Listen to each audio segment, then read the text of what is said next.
অট্টালিকা আছে, 5টা অট্টালিকা আছে, অনেক জায়গায় সম্পদ আছে, এদের মায়া ছাড়তে পারতেছেন না। কিন্তু আল্লাহ রাব্বুল আলামিন বলেন, ওমাল হায়াতুদ দুনিয়া ইল্লা মাতাউল গুরুর। আসলে এইসবগুলোই হচ্ছে ধোঁকা। যদি ধোঁকা না হতো তাহলে আমাদের মৃত্যু আসতো না। কারণ আল্লাহ রাব্বুল আলামিন বলতেছেন, ইয়াউমা লা ইয়ানফাউ মালুন ওয়ালা বানুন। বান্দা কি সে জানে না তার ধন সম্পদ, তার বিবি বাচ্চা, তার মাল তার কোনো কাজে আসবে না?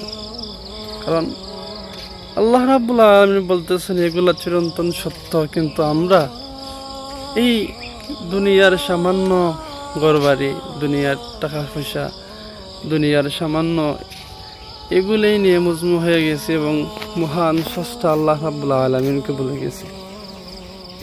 আল্লাহ রাব্বুল আলামিন নোটিশ পাঠিয়ে দিবেন, অল্পতেই আমরা চলে যেতে হবে মালিকের ডাকে। কারণ কেউ থাকেন নাই, আমরাও থাকতে পারবো না। সবাই চলে গিয়েছেন, আমরা চলে যেতে হবে। যদি থেকেই যেতে হতো তাহলে আল্লাহ রাব্বুল আলামিন তার হাবিবকে রেখে দিতেন, তিনি নেওয়ার কোনো আশ্বাস দিতেন না। তাহলে আমরা সবাই চলে যেতে হবে একদিন মালিকের ডাকে, পরকালের জন্য প্রস্তুতি নিতে হবে। আল্লাহ রাসূল বলেন, আমার উম্মতরা জন্য লম্বা একটা সফরের জন্য প্রস্তুত হয়ে আসে। সেই সফরটার আগে একটা কঠিন ভয়াবহ রাস্তা আছে, ওয়াজা আস-সাকরাতুল মাউত বিল হক। বান্দা যেন তার সাকরাতের জন্য প্রস্তুতি নিয়ে আসে। কারণ বান্দার মরণের আগেই হবে আযাব, যেটাকে বলা হয় সাকরাত, আর সেটাকে বলা হয়েছে লম্বা সফর। বন্ধুগণ, সময় চলে যাচ্ছে, আমাদের কাছ থেকে অতিবাহিত হয়ে যাচ্ছে।